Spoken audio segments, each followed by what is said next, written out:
Bonjour à tous. Je dirais que c'est un réel plaisir donc, de passer encore une fois de plus vous dire bonjour. Hier, ça faisait une semaine exactement que l'incident est arrivé. Je vais passer voir là où la roquette est tombée. Mais sachez une chose, c'est ceux qui sont là pour vous protéger en fait, qui ont malheureusement fait l'incident. Parce que vous les voyez postés autour, ils vous fatiguent beaucoup sûrement ces derniers temps chaque matin. Parce qu'ils ont renforcé la sécurité depuis plusieurs mois, qui amène à beaucoup de fouilles et de désagréments. Mais c'est pour vous. C'est pour que quelqu'un ne puisse pas venir vous faire du mal ici. Parce que vous êtes très important, c'est un lieu stratégique. C'est dans le cadre de leur élève que, en voulant vérifier un certain nombre de choses, malheureusement, donc, quelqu'un a fait partir le coup.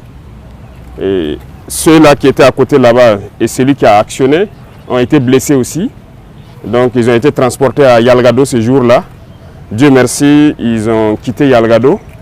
Avec quelques séquelles bien sûr, parce que la roquette, ça ne pardonne pas, notamment au niveau de la main. Malheureusement, la roquette s'est dirigée dans la cour de la RTB ici. Et on peut rendre encore grâce à Dieu parce qu'il n'y a pas eu de victimes en tant que telles. Il y a eu 2 blessés pris en charge par l'infirmerie de la présidence. Immédiatement, l'aide de camp après le conseil a pu venir aussi constater les dégâts et me rendre compte donc de la situation des blessés qui étaient stables. Et j'espère qu'ils vont encore mieux. En tant que civil, c'est normal. Le traumatisme, vous n'avez jamais entendu une roquette détonner à côté. Encore que vous soyez comme une cible, ça se comprend. On a mis en place une équipe de psychologues pour essayer de prendre en charge notamment ces 2 blessés-là et tout le personnel. Ce n'est pas fait à dessein contre vous. Voilà, c'est juste un incident, ça arrive. Dans le maniement des l'arme, ça arrive toujours. Voilà pourquoi ce qu'on appelle dans l'ISTC chez nous, il y a des règles. Voilà. Malheureusement, des incidents peuvent arriver, ça arrive toujours. Et souvent même c'est malheureux. Donc là, on peut rendre grâce à Dieu qu'il n'y a pas eu vraiment de mort. Et tous les blessés sont en train de recouvrir la santé. On dit Dieu merci. Personne ne veut se faire surprendre. Donc quand une relève arrive là, chacun veut vérifier que ces instruments de travail là marchent très bien. C'est normal, c'est logique. Voilà. Mais nous sommes en ville et ces incidents ne doivent pas arriver en ville. Donc ne soyez pas plus apeurés que ça. Et j'espère que la tension est en train de baisser. On a duré avant de venir vous voir parce que, avec juste raison, on pourrait vous expliquer le pourquoi. Sinon dès le lendemain, on pourrait venir vous voir. Mais on a fait sciemment et je pense que vous comprendrez. Voilà, vous aurez l'occasion de poser vos questions éventuellement et qu'on pourrait répondre. On va causer à bâton rompu pour vous déstresser un peu parce que depuis là, je vois qu'il y a tellement d'informations qui fusent de partout. Et vous-même, vous posez des questions aussi. Excellence, bonjour et soyez les bienvenus. Je vous en prie. Justement, par rapport à l'incident qui s'est déroulé mercredi dernier, en tout cas, il n'en fallait pas plus pour alimenter les réseaux sociaux et même certains médias qui parlent de mutinerie des hommes et de votre probable fuite vers une destination inconnue. Que s'est passé exactement? Peut-être qu'ils allaient dire même que le directeur de la télé a été enlevé aussi. Bon, il n'en est rien. Hein. Voilà. Et souvent, on a l'habitude de dire un certain nombre de termes, les gens disent de ne pas le dire. Mais la réalité est là en fait. Voilà, il y a des apatrides, il y a des ennemis de la nation. Et il y a un discours de Sankara que je vois que vous avez fait passer la dernière fois que je suivais. C'est d'actualité, c'est comme si nous sommes aujourd'hui et qu'il est en train de parler en fait. Voilà, c'est ça la réalité. Il n'en est absolument rien. Nous sommes là et chacun devrait faire attention ce jour-là. L'incident s'est passé pendant qu'on était en conseil. Et si les gens avaient fui, est-ce qu'après le conseil, il y aurait eu un point de presse? Il y a eu point de presse, non? Mais comme ils ont l'habitude de mentir, comme ils respirent, ils essaient d'embobiner les gens. Ces individus-là, il ne faut pas les écouter. Hein. Ils veulent distraire les gens. C'est rien d'important. Nous, on ne fuit pas. Jamais. Nous sommes soldats et ça, c'est la dernière des choses qui vient en tête. On ne recule pas, on n'abandonne pas. Et on ne s'agenouille devant personne, à part nos parents et Dieu. Donc ça, c'est notre mentalité comme ça. Ils ont raconté tout ce qu'ils veulent et on les regardait. Justement à cause de ça qu'on n'est pas venu très tôt. Il fallait les laisser alimenter leurs mensonges. Et c'est ce que je disais. Peut-être qu'ils allaient venir dire que le directeur a été kidnappé Et sa femme même qui croyait peut-être à leur ineptie, allait regarder que mais là je vois maintenant qu'ils mentent. Ils ont la haine en eux. Ils sont constipés intellectuellement. Et c'est ça qui fait qu'ils sont obligés de mentir. Parce que sûrement qu'ils ont pris, ils ont un pacte avec les impérialistes. Et ils sont obligés de travailler pour les faire croire. C'est des escrocs en fait. Sinon nous on est là, on continue de travailler, on est avec vous chaque matin, on passe. Voilà. Mais on ne voulait pas venir pour les laisser continuer jusqu'à aller se noyer eux-mêmes. Et je pense qu'ils se sont bien noyés maintenant. Toute l'Afrique a compris que ce sont des apatrides, ce sont des ennemis de la nation. Voilà, sinon il n'en est absolument rien. Nous sommes là, on travaille. Monsieur le Président, quelle est l'appréciation que vous faites du traitement de cet incident par les médias, notamment les médias occidentaux? Les médias occidentaux, ce n'est pas nouveau. Et ça tombe bien, vous êtes des journalistes, vous travaillez dans l'information. Vous voyez ce qu'on appelle les médias mensonges? Je pense que beaucoup ont compris maintenant. La plupart sont des médias menteurs. Ils ont passé le temps à mentir, à manipuler. Et aujourd'hui, quand je les regarde dans leurs reportages et tout ce qu'ils racontent, c'est honteux. Et c'est très bien. Ils sont arrivés même à prouver à toute l'Afrique, à tout le monde entier, qu'ils sont des menteurs. Et c'est bien. Je pense que la jeunesse africaine doit avoir compris, la jeunesse burkinabé doit avoir compris. C'est désabonner de ces gens-là, ne plus les écouter, parce qu'ils nous ont tous manipulés pendant longtemps. Voilà, vous avez plusieurs exemples chez vous. On prend la Côte d'Ivoire, qui n'a pas détesté Gbagbo? En tout cas, nous, notre génération, tellement ils ont menti sur lui, ils ont raconté du n'importe quoi, ils mettent la pression par l'information, vous finissez par détester la personne. Ils font un modèle de la personne pour vous imposer ça dans l'esprit. Vous finissez par détester la personne, on l'amène à la CPI, après on lui dit qu'il n'y a rien, il est coupable de rien. C'est sérieux ça? Kadhafi, on a laissé Kadhafi mourir. Voici les conséquences ici. Dictateur, il a fait ci, il a fait ça par leurs organismes. Ils mentent. RFI, quoi, je ne sais quoi, France 24, Le Monde, Jeune Afrique. Ils sont obligés de faire le travail qu'on les demande. Voilà, ils ne sont pas libres en fait. Il y a beaucoup de médias là, ils ne vivent pas de la publicité ou je ne sais quoi. C'est faux, c'est des gens qui payent. Et vous donnez l'information comme ils veulent. Voilà, même malheureusement ici, il y en a, au Burkina, il y en a plein. Voilà, quand on le dit souvent, les gens disent qu'on attaque les journalistes, mais il y en a. Je pense qu'il faut faire le choix entre gagner son pain, mais aussi aimer sa patrie en fait. C'est vrai, eux, ils se battent pour leur patrie. Tout ce qu'ils font, c'est à l'avantage de leur patrie, mais il faut se départir de ça. Et on voit des médias nationaux qui prennent pour référence ces médias-là. Souvent, on regarde certains journaux, ils citent, selon tel journal, c'est des menteurs. Ils n'ont aucune information, ils n'ont rien. Leurs reporters, c'est des menteurs. Parce que lorsqu'ils veulent s'attaquer à un pays, ils peignent le pays comme ils veulent. Ils disent ce qu'ils veulent du pays pour amener tout le monde à détester et pouvoir faire passer ce qu'ils veulent. Mais je pense que cette fois-ci, on a compris. Nous sommes en 2024. Et bien, c'est un jeu d'échecs. Allons-y, on verra bien ce que ça va donner. Donc, il faut vous départir de ces médias-là. Bonjour, Excellence. En lien toujours avec l'incident de tir, certaines sources auraient indiqué qu'il y ait eu des mouvements d'avions, d'hélicoptères à Ouagadougou et à Dori. Qu'est-ce qui a expliqué ces mouvements d'hélicoptères, d'avions observés? On a dit que l'on a fui en hélicoptère pour aller à Dori. Et quand vous voyez des grandes personnes mentir, ça fait pitié. En réalité, c'était le mercredi, c'était le lendemain de l'attaque de Mansilla. On a lancé une opération en Mansilla. Et donc les hélicoptères envoyaient des troupes en renfort encore. C'est juste ça. Donc ils ont décollé ici, aller à Dori, aller prendre donc, des éléments donc, du 9e BIR. Il y avait des éléments de l'UGGN qu'ils ont pris ici à Ouagadougou, aller pour l'opération au niveau de Mansilla. Donc on a aussi appris ça comme ça. C'est vrai. Vous voyez, ils ont une tactique. Comme je dis, le peu de neurones qui les restent là, ils exploitent ça pour faire quelque chose de vraisemblable. Ils prennent toujours une information vraie. Et autour, maintenant, ils construisent leurs gros mensonges. Si vous n'êtes pas vigilant, vous allez croire que c'est vrai. Les hélicoptères ont réellement survolé. C'est vrai. Ça, c'est un fait. Tout le monde a observé. Alors, mais ils ont survolé pourquoi? C'est là la question. Donc, ils construisent le gros mensonge autour de ça. Tout le monde a vu les hélicoptères survoler, mais ils utilisent ça pour dire que, voilà, on a fui. Non, c'est faux. C'est la même tactique qu'ils ont employée quand les hélicoptères, les Ilyushin ont atterri à Ouagadougou. Il y a eu 6 vols d'Ilyushin à Ouagadougou. C'est vrai, les Ilyushin ont atterri. Mais ils prennent ça, et quand je les regarde, ils mentent tellement comme ils respirent. ils construisent quelque chose de gros autour, que c'est des Wagner et des militaires maliens qui sont venus. Bon, moi je ne dirais pas militaires maliens, c'est des militaires de l'AES. Donc ils sont militaires maliens, nigériens sont libres de venir au Burkina quand ils veulent, comme ils veulent. Mais c'est faux. C'est archi faux. Les Russes sont déjà ici. Ils travaillent ensemble, ils sont là. Pourquoi encore on va faire venir? Oh ben ils n'ont pas pu nous aider à faire ce qu'on veut. Ça ne veut rien dire.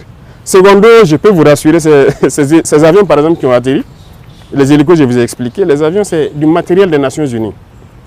Après la fin de la mission, les munitions sont restées à Gao, à Bamako, un peu partout.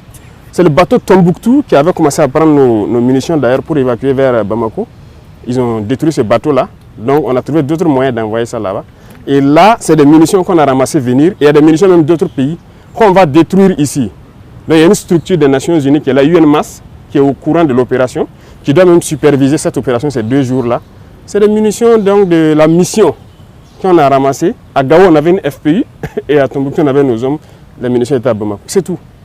Mais l'acharnement là doit vous permettre de comprendre qu'il y a quelque chose de bizarre quand même. Donc c'est faux. Les mouvements d'humeur, c'est faux. Il n'y a rien eu. Et ça fait que hier ou c'est avant-hier là, l'état-major était obligé de communiquer. Mais nous ne voulions même pas qu'il communique. Mais c'est parce que les parents des soldats à Dori ont commencé à les appeler. On a appris que c'est vous qui voulez vous mutiner ou quoi. Les enfants disent, ils sont en opération même. D'autres sont vers Manzila, d'autres sont vers Bani en opération. Et les parents les emmerdaient beaucoup. Donc ils ont demandé à ce que, est-ce que l'état-major peut communiquer vraiment pour qu'on arrête de les emmerder, de les laisser se concentrer sur leurs opérations. Vous voyez ce qu'ils font? C'est pas bien, sinon il n'y a rien, absolument rien. C'est leur souhait peut-être. C'est leur souhait, mais ils ne verront pas ça se réaliser. Non, c'est une injure à nos soldats. Nos soldats sont beaucoup plus intelligents qu'eux. Ils savent ce qu'ils font, ils savent où est le pays, ils savent où on part. Excellence, dans certains milieux, on a même parlé de vacances du pouvoir et qu'au sein de l'armée, il y aurait des tractations pour désigner votre successeur. Est-ce que vous avez été tenu au courant de cette dite tractation? Si c'est vacant, qu'ils viennent prendre. Puisqu'ils ont dit qu'on a pu aller au Niger, non? Ils n'ont qu'à venir prendre. Ils essayent là-bas pour faire quoi? Ils n'ont qu'à venir eux-mêmes venir prendre. Ils n'ont rien compris en fait. Mais comprenez-les, s'ils ont été payés et qu'ils n'ont pas atteint leur objectif, ils sont obligés de mentir pour justifier ce qu'ils font. Et ce n'est pas eux seuls. Vous voyez les Djibril Bassolé ou autres, là, ils se baladent à travers le monde, ils mentent, ils composent avec les terroristes pour tuer des Burkinabés, croyant qu'ils peuvent faire changer des choses. C'est révolu ça. Les gens ont compris. Donc il faut leur dire peut-être si c'est vacant, ils n'ont qu'à venir. Ils viennent prendre. Ces gens n'ont rien, ils n'ont pas d'enfants, ils n'ont rien dans l'armée. Et c'est vous qui vous asseyez là-bas pour essayer de manipuler les enfants d'autrui, espérant faire ce que vous voulez. Est-ce qu'ils sont intelligents? Ça veut dire c'est une insulte. C'est une insulte même au peuple burkinabé de prendre les gens pour des enfants, raconter des balivernes et croire que les gens vont avaler ça. Non, les gens sont intelligents. Nous sommes en 2024. Voilà, c'est plus les années où les gens peuvent voir des informations comme ça et puis bondir dessus et tout. Mais retenez qu'ils ont plusieurs objectifs. C'est le chaos, c'est voilà, déstabiliser le Burkina, parce que notre ligne de conduite ne les plaît pas. Et ça nous réconforte. Ça nous réconforte, ça fait que nous, on veut aller vers notre objectif qu'on s'est assigné. Donc n'ayez pas de crainte à cela en fait. Beaucoup d'informations sont sorties, comme vous l'avez dit. Quel est votre message à l'endroit des Burkinabés de l'intérieur et surtout de la diaspora qui se pose beaucoup de questions sur la marche de la transition? Les gens vont comprendre. Nous voilà ici. Peut-être qu'ils vont dire que c'est du fake aussi. Venez me serrer la main, peut-être qu'ils vont croire que... Voilà, ça au moins c'est pas du fake. Voilà. C'est eux qui ont toute la technologie. Nous, on n'a pas encore à ce niveau-là. Voilà, donc nous, on est libre dans notre pays et il ne faut pas que les gens vont s'inquiéter. Je disais qu'ils ont beaucoup d'objectifs. L'un des objectifs, c'est de faire peur aux investisseurs pour dire que le Burkina est instable, le Burkina ne peut pas. Vous savez que le Burkina fait partie, depuis 2023, là, des 10 pays les plus attractifs en Afrique. Les investisseurs veulent venir au Burkina parce qu'ils voient de la vision. Ils voient que ce pays peut se développer avec ce que nous sommes en train d'entreprendre. Donc il y a beaucoup de gens qui nous visitent, qui viennent pour investir au Burkina. Et quand ils font ça, ça fait peur aux investisseurs. C'est leur objectif, donc c'est dire à ceux de Burkinabés de l'extérieur et d'autres investisseurs qui veulent venir au Burkina, c'est archi faux ce qu'ils racontent. Le Burkina est bien stable, ils peuvent venir, ils peuvent croire au Burkina. Et tous ceux qui sont à l'extérieur, tous ces médias mensonges-là, c'est du fake qu'ils racontent. Voilà. C'est l'un de leurs objectifs. Ils ont un plan en tête, c'est sûr. Mais nous sommes aussi au courant. On les attend de pied ferme. Voilà. Peut-être la prochaine phase, c'est de dire aux gars de la télé, de faire attention. Ce n'est pas exclu que le plan suivant, qu'ils essaient de hacker un certain nombre d'applications au Burkina Faso pour perturber certaines choses. On les attend. Voilà. Ils ne font rien pour rien. Quand ils commencent leurs mensonges, la désinformation, c'est en vue de quelque chose. Mais on les suit et on les attend de pied ferme. Et nous allons les apporter la réponse qu'il faut. Et ceux aussi qui sont à l'intérieur, qui continuent de manipuler avec eux, ils vont nous comprendre. Maintenant, c'est fini. Nous avons laissé le temps écouler pour qu'ils déversent tous leurs mensonges. On va agir de façon très ferme. Donc, il ne faut pas que les gens à l'extérieur vont se fier à je dirais des conneries comme ça. Voilà, ça ne veut rien dire. Et c'est malheureux que ce soit des Burkinabés qui se retrouvent à l'extérieur, qui participent à ça. Voilà, ils sont nombreux en Côte d'Ivoire, qui continuent dans ça. On ne sait pas ce qu'on a fait à ces gens-là, mais ils n'ont qu'à continuer leur sale besoin. Personne ne va les écouter encore. Voilà, donc c'est rassurer tout le monde, les Burkinabés de l'intérieur, de rester sereins et imperturbables, il n'y a rien. Nous sommes là et nous continuons de travailler pour le bonheur des Burkinabés. Avec tout ce qui se passe, est-ce qu'il vous arrive d'avoir peur pour votre vie? Comment vous gérez émotionnellement tout ce qui se passe? La raison est Hélène, l'émotion est nègre. Vous voyez, ils jouent aussi sur l'émotion. Voilà, quand ils ont fini par faire comprendre à tout le monde qu'ils sont à l'origine des attaques. Et ils essaient de prendre ça pour créer l'émotion. Parce que dans leur tête, les nègres n'est qu'émotion. On se base sur l'émotion pour agir et tout. Parce qu'ils ont fait une analyse que c'est quoi? C'est Inata qui a fait partir Rock. C'est Gaskinde qui a fait partir Damiba. C'est comme ça dans leur tête. Hein. Vous ne pouvez pas changer ça. Et il les faut créer un incident malheureux pour espérer que nous aussi on parte. Parce que le Burkinabé n'est qu'émotion. Non, ils ne connaissent pas le Burkinabé. On n'est pas qu'émotion. On sait où on part maintenant. Les gens ont compris l'essence de notre lutte. Nous, on n'a pas peur. On n'a jamais eu peur parce qu'on a eu la chance, je dirais, d'avoir fait le terrain et de vivre des situations où on aurait dû perdre la vie depuis. Je vous dis qu'il y a des situations où on est sorti dedans, on ne sait pas. C'est Dieu lui seul qui sait comment on est sorti dedans. Sinon, on ne serait pas là arrêté ici. Souvent, je m'assois, c'est vrai, je pense à certaines choses sur le terrain, je me dis, mais comment Dieu sait ce qu'il fait. Voilà. Donc, si c'est la peur, on ne connaît pas la peur. Ça, jamais. Et on prie Dieu ne jamais connaître la peur. Si on voulait connaître la peur, peut-être que si on avait commencé à s'embourgeoiser, on allait commencer à avoir peur. Mais voilà, ils attendent qu'on ait des comptes chez eux là-bas pour se lever un jour, dire tu fais ça ou bien on ferme. Ils n'auront jamais nos comptes là-bas. On s'en fout d'avoir des comptes là-bas. Voilà, on n'a pas de bien là-bas, on n'aura jamais de bien. Tout ce qu'on fait, c'est pour le Burkina. Si le Burkina, nous on ne veut même pas quitter notre Burkina, on est en paix ici. L'AIS, c'est un grand espace. Si on veut aller faire du tourisme, on part à Bamako, à Niamey ou je ne sais, dans d'autres villes. On s'en fout d'aller ailleurs. On est bien dans notre espace ici. La peur, on ne connaît pas la peur. Non, on ne connaît pas la peur. On a décidé de s'engager pour la patrie. On sait tous les risques qu'il y a autour. On a abandonné toute notre vie pour ça. Pourquoi avoir peur? On a abandonné toute notre jeunesse là pour une mission pour la patrie. Donc il n'y a aucune peur. Vous pouvez rester sans crainte. Zéro peur. La prochaine phase à laquelle il faut faire très attention, c'est l'intelligence artificielle. Attention, parce que moi, il m'arrive de voir des vidéos de moi-même en train de parler espagnol ou de parler, je ne sais pas, chinois. Je remercie ceux qui le font parce qu'ils arrivent à traduire nos discours, mais c'est très dangereux. Donc cette phase va venir. Comme je vous disais, les hackings et tout ça, ça va venir. Donc restez concentrés, faites le travail patriotique que vous faites. Merci à vous, beaucoup de courage et j'espère que votre morale est remontée. N'ayez pas peur, ils sont là pour vous. Voilà.